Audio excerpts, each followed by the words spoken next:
જય હિન્દ મિત્રો, ધ્યેય કમ્પ્લીટમાં તમારું સ્વાગત છે. તો મિત્રો આજે આપણે જોવાના છીએ 11 જૂન 2026ના પરીક્ષામાં પૂછાવાની શક્યતા છે એવા કરંટ અફેર્સના 15 જેટલા પ્રશ્નો.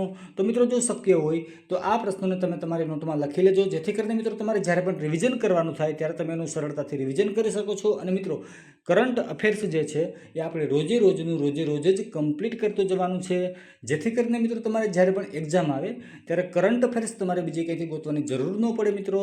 અને મિત્રો કરંટ અફેર્સની નોટ તમે તમારી રીતના લખીને તૈયાર કરેલી હશે તો એ તમને વાંચવામાં ખૂબ જ સરળ રહેશે અને મિત્રો તમને એ યાદ પણ જલ્દીથી રહી જશે. તો ચાલો મિત્રો હવે પ્રશ્નની શરૂઆત કરીએ છીએ, પણ એ પહેલાં જો હજી સુધી તમે આપણી ચેનલને સબસ્ક્રાઈબ નથી કરી તો ચેનલને સબસ્ક્રાઈબ કરી દો અને આ વિડીયોને તમારા દરેક મિત્રોને શેર કરી દો. તો ચાલો મિત્રો હવે આગળ વધીએ છીએ. પ્રશ્ન પહેલો જોઈએ. પ્રથમ વિશ્વ યોગાસન ચેમ્પિયનશિપ 2026માં ભારત કુલ કેટલા મેડલ સાથે ટોપ પર રહ્યું છે? તો મિત્રો ભારતે કુલ મેડલ મેળવેલા છે 114 અને ગોલ્ડ મેડલ જોઈએ આપણે તો ગોલ્ડ મેડલ મેળવેલા છે 102. પ્રશ્ન બીજો જોઈએ. તાજેતરમાં રાષ્ટ્રપતિ દ્રૌપદી મુર્મુ દ્વારા ભારતીય નૌસેનાના કયા માર્કોસ કમાન્ડોને શૌર્ય ચક્રથી સન્માનિત કરવામાં આવ્યા છે? તો મિત્રો એ છે લેફ્ટનન્ટ કમાન્ડર સૂરજ પરાસર. ત્રીજો પ્રશ્ન જોઈએ. કયા રાજ્યની મહિલા સુરક્ષા વિંગે મહિલાઓ માટે સ્ત્રી રાઇટ સેવા શરૂ કરી છે? તો મિત્રો એ છે તેલંગાણા. પ્રશ્ન ચોથો જોઈએ. તાજેતરમાં ભારતના કયા રાજ્યએ પર્યાવરણ સંરક્ષણ અને વૃક્ષારોપણને પ્રોત્સાહન આપવા માટે ગ્રીન સ્ટેટ મિશન 2026ની જાહેરાત કરી છે? તો મિત્રો એ રાજ્ય છે કેરળમ. પ્રશ્ન પાંચમો જોઈએ. દ્વિવાર્ષિક સારેક્સ સૈન્ય અભ્યાસ કયા દેશો વચ્ચે યોજાયો છે? તો મિત્રો એ છે જાપાન અને સાઉથ કોરિયા એટલે કે દક્ષિણ કોરિયા. છઠ્ઠો પ્રશ્ન જોઈએ. 21 જૂન 2026ના રોજ ઉજવવામાં આવનાર 12મા આંતરરાષ્ટ્રીય યોગ દિવસની સત્તાવાર થીમ શું રાખવામાં આવી છે? તો મિત્રો એ છે સ્વસ્થ વૃદ્ધાવસ્થા માટે યોગ. પ્રશ્ન સાતમો જોઈએ. તાજેતરમાં આસામની GI ટેગવાળી તેજપુર લીચીનો પ્રથમ કન્સાઇનમેન્ટ કયા દેશોમાં નિકાસ કરવામાં આવ્યો છે? તો મિત્રો એ દેશ છે દુબઈ અને સિંગાપોર. પ્રશ્ન આઠમો જોઈએ.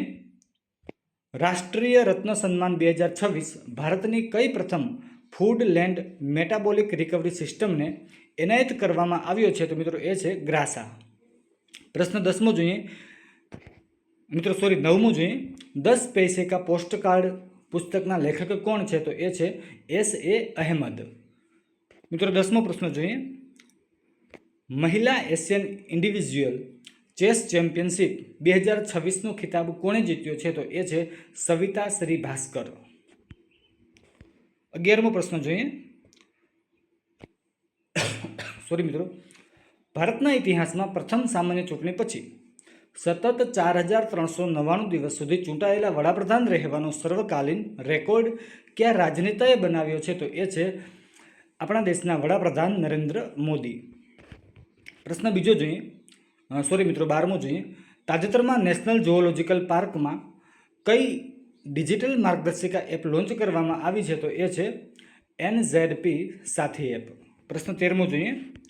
મંગોલિયામાં આયોજિત વર્લ્ડ રેસલિંગ ચેમ્પિયનશિપ 2026માં કઈ ભારતીય મહિલા રેસલરે ગોલ્ડ મેડલ જીત્યો છે? તો એ છે નેહા સાંગવાન. મિત્રો 14મો પ્રશ્ન જોઈએ.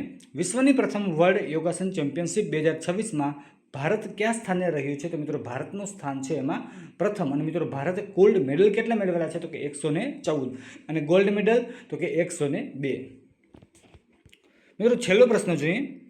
રાષ્ટ્રીય ઈ ગવર્નન્સ પુરસ્કાર 2026માં કઈ પહેલને ગોલ્ડ મેડલથી સન્માનિત કરવામાં આવી છે? તો એ છે પંચાયત ઉન્નતિ સૂચકાંક.